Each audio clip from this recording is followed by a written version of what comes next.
So today the chapter we will be discussing is the dying declaration.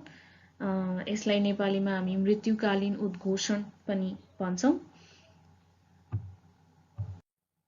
So starting with the concept and meaning. So the evidence which cannot be tested in is not admissible in the court of law. So generally any kind of evidence which cannot be cross-checked by the mechanism of the court of law, it cannot be made admissible as a evidence. So if we see the major principle, one of the major principle of evidence law is hearsay is no evidence. We cannot rely on any kind of hearsay evidence as an absolute evidence. But there are certain exceptions to these principles as well, and one of them is dying declaration, which is also known as the exception of hearsay evidence. So if we see what Justice Monir has stated about the dying declaration, it says that the statements, either oral or documentary, that are made by a person as to the causes of death or as to the circumstances of the transaction resulting in his or her death. So anything that has been stated either in the oral or documentary form by a person who is already now dead, about the causes as to the death or any kind of circumstances of the transaction that resulted in his or her death, is known as the dying declaration. So if we see in the law of evidence, the dying declaration is a testimony that would normally be barred as hearsay, but may nonetheless be admitted as evidence in certain kinds of cases because it constituted the last words of a dying person. So if we see in any crime, if the person has already been dead and there is no any kind of other witness whereby no any kind of evidence can be gained as such, the law of evidence thinks dying declaration should be taken as an exception because it has the words of the witness, of the victim, the last witness as such, we say. So if we see grounds of admission of dying declaration, the first why we are taking the dying declaration as evidence is first the necessity. Because the victim is the principal eyewitness to the crime, and if the statement of the victim is excluded, it may defeat the ends of justice because we may not have an important evidence, or we may lose an important evidence if we discard the last words of the principal eyewitness. The second is victim is afraid of the impending death, therefore this fear is equated with taking an oath. So if we see generally what happens is if a witness says something in the court, he or she is made to take an oath before the court of law. But in case of dying declaration, since the person is already died, we cannot make him to take an oath. But what the belief is there behind the dying declaration is the victim is afraid of the impending death, that the victim feels that there is no more time left and he's about to die. Then that fear is equated with taking an oath. In such circumstances, when the person is before like facing the death, he or she will not tell lies. So it's a belief, it's a faith that a person who is dying will not speak any lie. So the third is declaration made by a person under expectation of death are presumed to be true. So what it is presumed in our society and in Western society as well, that a person will not meet his maker with a lie in his or her mouth, that the person who is going to die will not have any kind of reasons to speak lie. So they will always speak true is the major kind of presumption that we make behind taking the dying declaration as a evidence. So the underlying principle or maxim, if we see, is based on a Latin legal maxim, nemo moriturus prosumitur mentiri. That means a man will not meet his maker with a lie in his or her mouth. The English principle that the truth sits upon the dying man also guides the dying declaration. So the core idea behind the taking dying declaration as evidence is based on this Latin legal maxim, which say that a person will not speak lie before dying. So though dying declaration are not statement made on oath or no cross-examination is possible, yet because of the solemnity of the occasion which ensures truth more than a positive oath that are received in evidence. So comparing to the other witness testimony that are done orally in the court through the by taking an oath, by doing the cross examination or re-examination, this kind of dying declaration cannot be subjected to those kind of examination. However, because of the situation, because of the occasion as such, the situation in which a person is going to die, it ensures that a dying person will always speak truth, and it is more than like taking a positive oath or anything that is received as a evidence. So because of these underlying principles, the dying declaration is taken into evidence. So there are certain conditions for the admissibility of the dying declaration. However, anything like a person speaks before dying cannot or may not amount to the evidence or may not amount to the dying declaration. There should be certain conditions for the admissibility of the dying declaration. First, the declarant must have died. The person who has made such declaration before dying, that the person should have died. Otherwise, that kind of statements that have been made cannot be termed as the dying declaration. Second, the injuries must have caused the death. There should have been some kind of causes for his or her death. That should not be any kind of natural death. The statement is only admissible insofar as it details the cause of death and indicates the circumstances of the transaction which resulted in death. So basically, dying declaration is always the evidence that we take to know about the cause of death. So basically, the dying declaration should include the details of the causes of death, and it should also project the circumstances or the transactions which has actually resulted in the death of a person. So the fourth most important thing or the condition for the admissibility is the cause of death must be in question. That means in issues where the fact and issue is other than the cause of death, the dying declaration cannot be taken as the evidence. So fifth, the statement must be complete. That means we cannot rely on any incomplete sentence that may give a double meaning, that may give a vague or ambiguous meaning, or that may give multiple kinds of meanings. So the statement must be complete and accurate as specific enough so that the other person who has been listening or who has been writing that particular dying declaration may understand, or it gives a clear meaning. So the declarant must be a competent witness. The person who has been making dying declaration should be a competent witness as such. So while talking about the competency of the witness, we have to see whether the mental condition of the witness, how was the mental condition of the witness, what was his like medical condition as such. So the declarant, just as any living witness, must have had an adequate opportunity to observe the facts which he or she details. That means if the dying declaration has been made by a person who is going to die, if he or she did not had any kind of opportunity to observe things, to understand clearly what's going on, or to know about the cause of the death, or the circumstances that resulted in his or her death, we cannot rely in that kind of the statements. So there should have been an adequate opportunity to observe the facts which the person has detailed before the dying. And the last and very important thing is there must have existed a settled hopeless expectation of death, because the entire you see the entire rationality behind taking this dying declaration that we discussed earlier was in the underlying principle which says that a person will not meet his maker with a lie in his or her mouth. So until and unless the person has felt that I'm about to die and there was a settled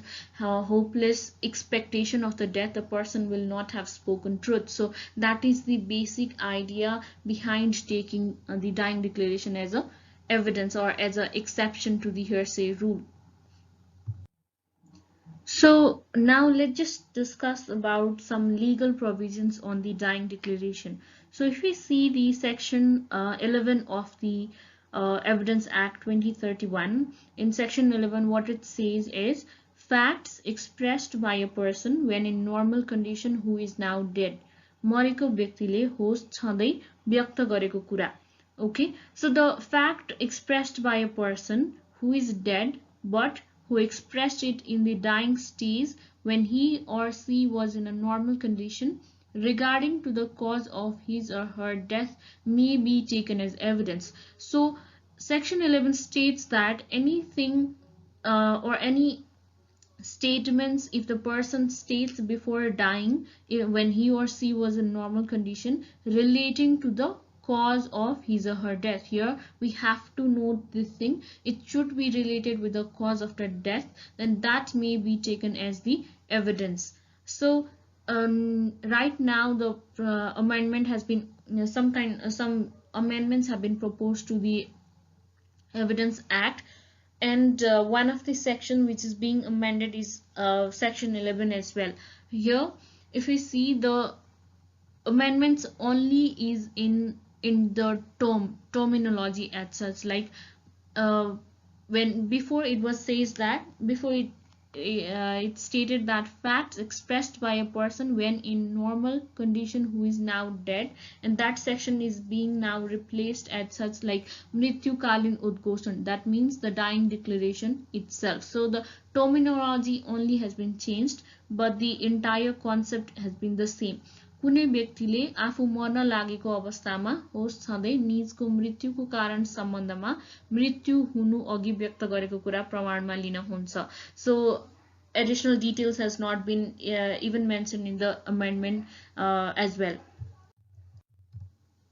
So let's just look at the judicial trends on how the dying declaration has been taken and how the Supreme Court has interpreted about the dying declaration. So based on the judicial trend also we can analyze like what are the lacunas in our legal provisions, what is the practice in the court, and what things are lacking and how things are being interpreted in the court.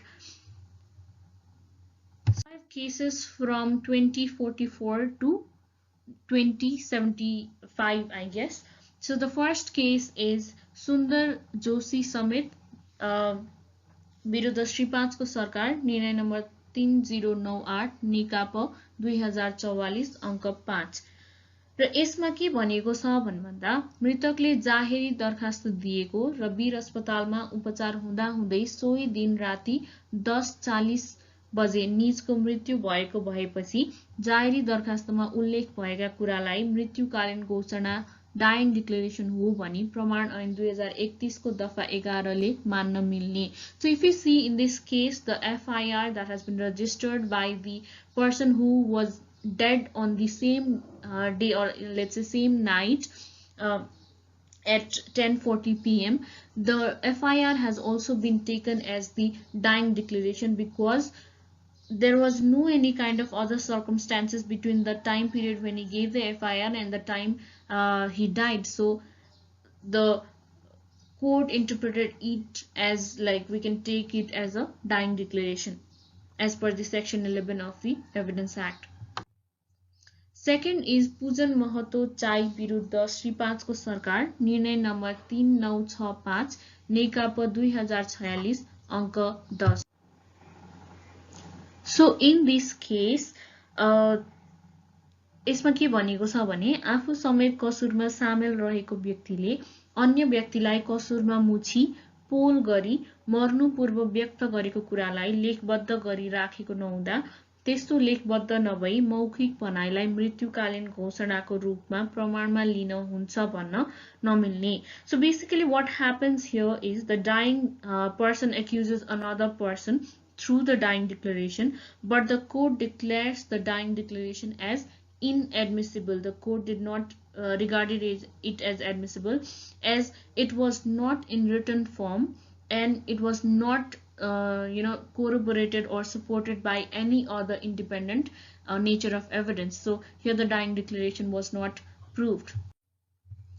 Third is the Shri 5 को सरकार विरुद्ध उद्धव कुमार पुडासैनी.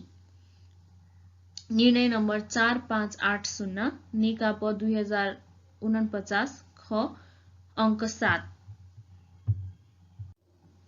यसमा के भनेको छ भने मृतक संगीता पुडासैनी र प्रतिवादी उद्धव कुमार पुडासैनीका बीच वारदात घटेको दिन झगडा भएको कुरा मिसेल संलग्न कागजातहरूबाट प्रमाणित भइरहेको, मृतकले आफू घाइते भएको घटनाका सम्बन्धमा प्रतिवादी उद्धव कुमार पुडासैनी र सरिता पुडासैनी मिली कुटपिट गरी बेहोस बनाएको र बेहोसकै अवस्थामा शरीरमा आगो लागेको र सासू र लोग्नेले मिली आगो लगाइदिएको जस्तो लाग्छ भनी लेखाइदिएको। सेकेन्ड, उपचार गर्ने डाक्टरले घाइते बयान गर्न सक्षम अवस्थामा थियो भनी अदालतमा आई बकपत्र समेत गरिदिएबाट समेत मृतक संगीता पुडासैनीले अस्पतालमा गरिदिएको कागज प्रमाण ऐन 2031 को दफा 11 बमोजिम प्रमाणमा लाग्न सक्ने नै देखिन्छ। मृतकले आफ्नो मृत्युको कारणका सम्बन्धमा मृत्यु पूर्व होस छँदै व्यक्त गरेको उक्त बयान लास प्रकृति मुचुल्का समेतबाट मृतकको मृत्यु प्रतिवादीहरूले आगो लगाइदिएबाट नै भएको देखिन आएको हुनाले। So basically what happens in this case is the victim gave the testimony in the hospital, and the doctor who was before whom the victim has given the testimony, the doctor also gave the testimony in front of the court that she was in a competent position to understand and speak things, understand things. And what she says is the husband and the mother-in-law had burned her. So the testimony or the statement that the victim gave was admissible under the section 11 of the Evidence Act because the other independent evidence also proved or also corroborated or supported the statement of the victim, and at the same time the doctor also came to the court to testify the statement made by the victim. Another case is which is also one of the important case known as like Kalavati Yadav विरुद्ध श्री 5 को सरकार निर्णय number 7663 Nekapa 2063 अङ्क 3। Here the court यसमा के भनेको छ भने यस्तो व्यक्तिको रोहबरमा यस्तो अधिकारी समक्ष व्यक्त गरेको कुरा प्रमाणमा लिन हुने भनेको अवस्था नभएपछि मरेको व्यक्तिले होस छँदै व्यक्त गरेको हो वा होइन सो तथ्य पर्याप्त प्रमाणबाट पुष्टि हुन्छ हुँदैन सो कुरा महत्त्वपूर्ण हुन आउने। So if we see, we just discussed about the legal provisions of the Evidence Act, which do not specify that the dying declaration should be made in front of these and these people. The law is silent on that. So here the court also says that यस्तो व्यक्तिको रोहबरमा यस्तो अधिकारी समक्ष व्यक्त गरेको कुरा मात्र प्रमाणमा लिन हुन्छ भन्ने अवस्था नै छैन. We do not have any kind of specified provisions as such in our law. So what is important is whether that person has made the statement before dying or not is one of the important thing. Second, अस्पतालमा doctor वा nurse समक्ष व्यक्त गरेको कुरा मात्र प्रमाणमा लिन हुन्छ भन्ने स्पष्ट कानुनको अभावमा डाक्टर वा नर्स समक्ष भएको मृत्युकालीन घोषणालाई मात्र प्रमाणमा लिन मिल्ने भन्ने विद्वान अधिवक्ताको बहस जिकिर कानुन सम्मत नदेखिने. So what the opposition counsel argued was the dying declaration was not the statement, the testimony was not made before the doctor or the nurse. So only those statements or declaration that has been made in the hospital before the doctor and nurse should be admissible is not a good argument, or that argument cannot be admissible in the court. So next what it said in this case is मृतकले अस्पतालमा आफ्नो होस खुलेपछि दिएको बयान मृत्युकालीन घोषणाको रोहबरमा बस्ने मृतकका दाजुले अदालतमा उपस्थित भई मृत्युकालीन घोषणाको तथ्यलाई समर्थित हुने गरी बकपत्र गरेको र निजको बकपत्रलाई शंका गरिरहनु पर्ने अवस्था विद्यमान नहुँदा मृतकले आफ्नो होस सधैँ आफ्नो मृत्युको कारण सम्बन्धमा व्यक्त गरेको कुरालाई प्रमाणमा लिन मिल्ने. So the court declares the dying declaration as admissible as the dying person gave the declaration in front of his brother who came to the court and also testified in the court. And the court also mentioned that it is not that our legal provisions lack such kind of things that it should be made in front of a particular person. Therefore, the issue of a person in front of whom the declaration was made is not important at all. Okay. The next is it is also one of the landmark case regarding the dying declaration. Nepal सरकार विरुद्ध अम्बर बहादुर आले मगर निर्णय number 7898 नेकाप 2064 अङ्क 11. So in this case, the four elements that are very important as such to decide something as dying declaration or not has been mentioned. र यसमा के भनिएको छ भने मृतकले आफ्नो मृत्युको कारण अस्पतालको बेडमा घर धनीको रोहबरमा व्यक्त गरेको र सो व्यक्त गरेको कुरालाई त्यहाँ उपस्थित प्रहरी कर्मचारीले टिपोट गर्ने प्रहरी कर्मचारी अदालतमा उपस्थित भई मृतकले भने अनुसारको कुरा मैले टिपोट गरी निजको मृतकको ल्याप्चे सहीसाब गराएको हुँ भनी बकपत्र गरिदिएको अवस्थामा मृतकले आफ्नो मृत्युको सम्बन्धमा व्यक्त गरेको कुरालाई प्रमाणमा लिन नमिल्ने भन्न नमिल्ने. Here the victim has testified before the police, and the police has also testified it before the court. And here the next important thing is मृतकले आफू मर्नुको कारण आफू समक्ष उपस्थित मानिस समक्ष व्यक्त गर्ने स्वाभाविक प्रक्रिया हो.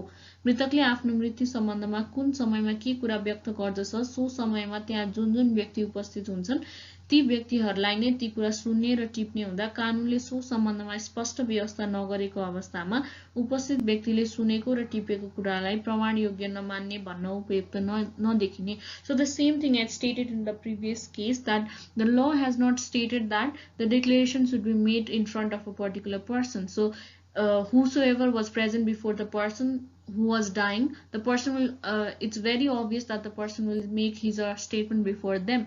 So anyone who has listened, who has known that particular declaration, if they testified it before the court and if they the other evidences also supports it, then we cannot deny the dying declaration as a evidence. So the next important thing is the court mentioned four important or main elements which need to be present in the dying declaration in this particular case, which says मृत्युकालीन घोषणामा हुनुपर्ने मुख्य तत्त्व भनेको त्यसमा चारवटा कुराहरू दिएको छ. एक, मृतकको मृत्युको कारण, the declaration should mention the cause of the death. Second, मृतक मर्नु भन्दा पहिले सो कुरा व्यक्त गरेको हुनुपर्ने, that means the statement should be declared by the dead person before his or her death. Third, मृतकले व्यक्त गरेको कुरा निजको मृत्युसँग सम्बन्धित हुनुपर्ने, that means the declaration that has been made by the person should be related to the cause of or death of him or herself. And the last is कुनै व्यक्तिको उपस्थितिमा व्यक्त गरेको हुनुपर्ने, that means someone should be present during the utterance of the dying declaration. So this is a very important case in terms of like what are the elements that the court considered to constitute a dying declaration. Next is श्रीपादको सरकार विरुद्ध अजिज मुसलमान समेत निर्णय number 8354 Nekapa 2076 अङ्क 4. यसमा के भनिएको छ भने कुनै कागज मृत्युकालीन घोषणा हो वा होइन निर्क्युल गर्न घोषणाकर्ताहरूलाई आफू मृत्युको सन्निकट रहेको आभास भएकै हुनुपर्नेछ.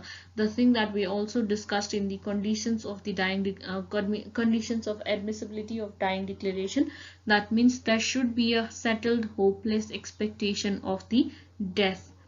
Second, सिद्धान्तत आफू पक्कै मर्ने अवस्थामा पुगेको आभास घोषणाकर्तालाई भएको सम्बन्धित कागजबाट देखिएको छ भन्ने स्थापित भएपछि मात्र त्यसको अन्तर्वस्तुमा प्रवेश गर्न मिल्छ. So what the court says is until and unless before deciding whether any document is dying declaration or not, Principally, the document of the dying declaration should prove that the person, while making the declaration, had felt a settled, hopeless expectation of death. Okay, and only after that this is proved in the court should further go into the contents of the declaration. That means until and unless it is proved that the person was in a stage of dying, we cannot we should not enter into the content of that particular dying declaration.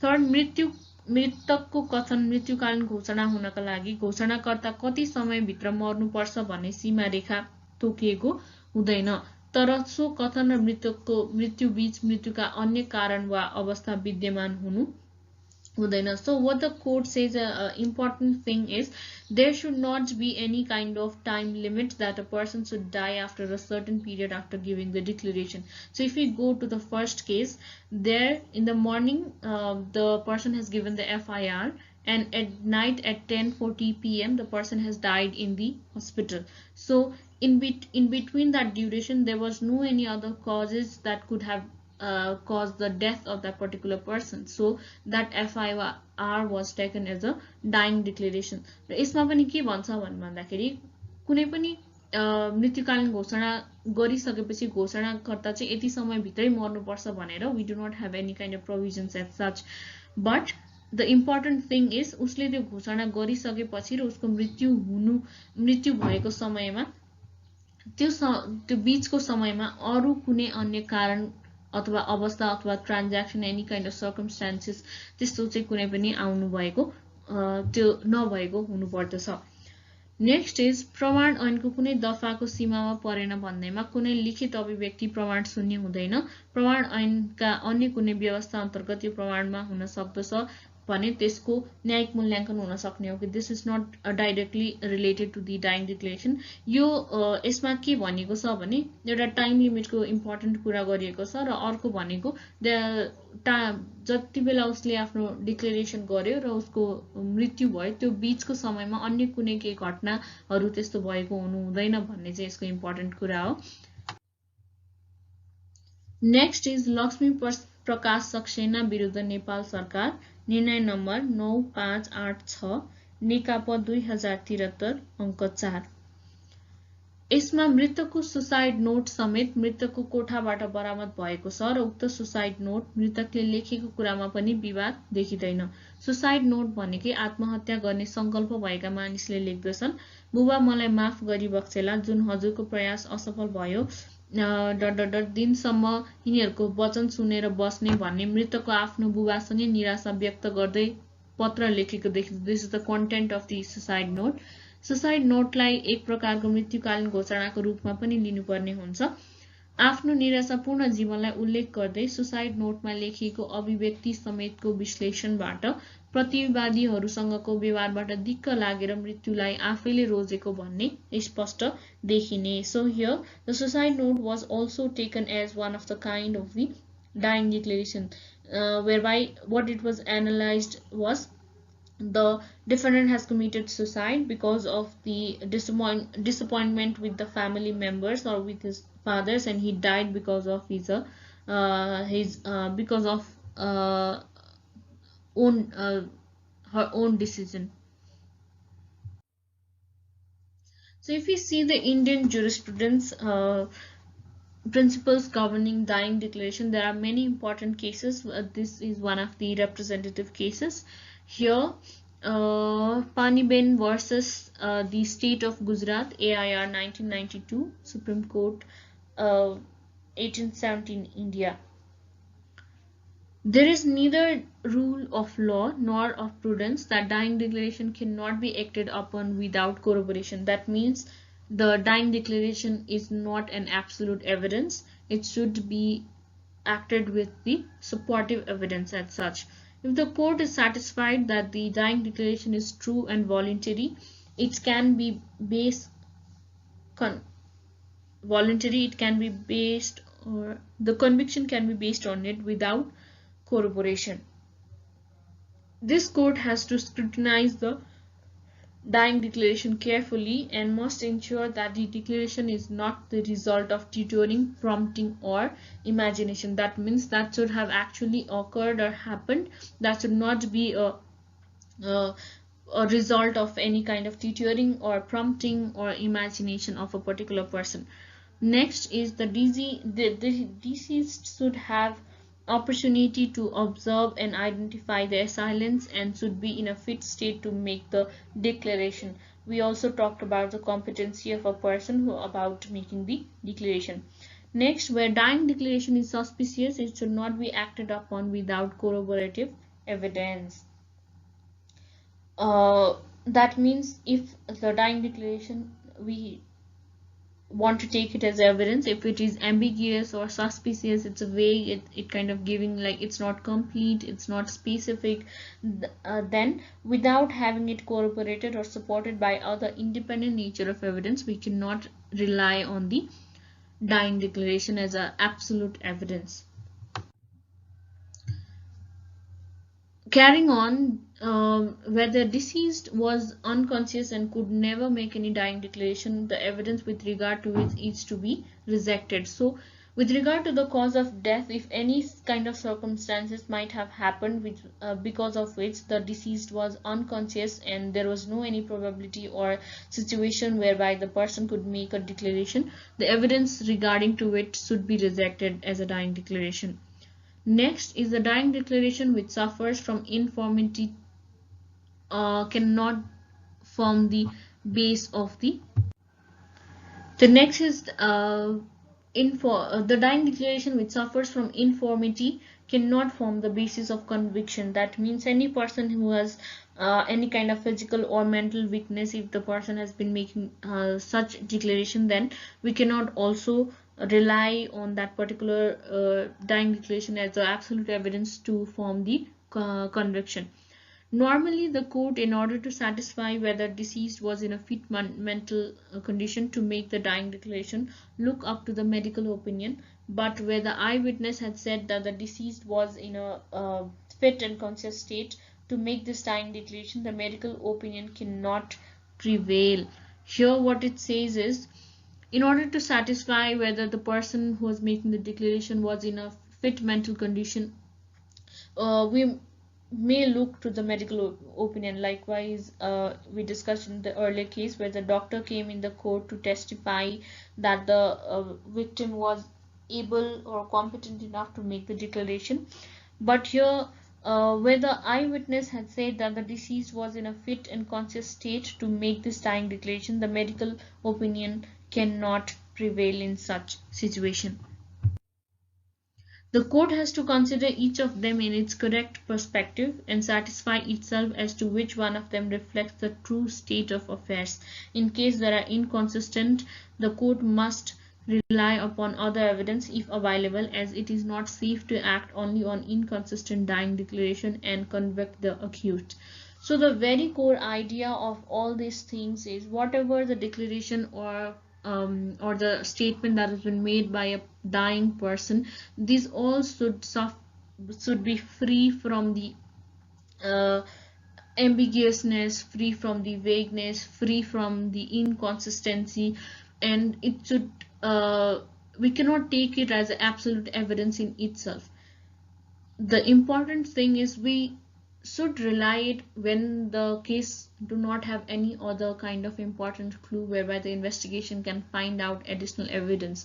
We have to rely on dying declaration when the declaration is very specific, when we know that the person was in a fit mental or physical condition to make or observe things adequately. So the important idea is it's not like really safe to act only on the dying declaration. Rather, if we also find out other corroborated and supported independent evidences that support the dying declaration, then we are in a safe side to take it as a evidence for the basis of the conviction. So this is also the core idea of the Indian jurisprudence regarding the dying declaration.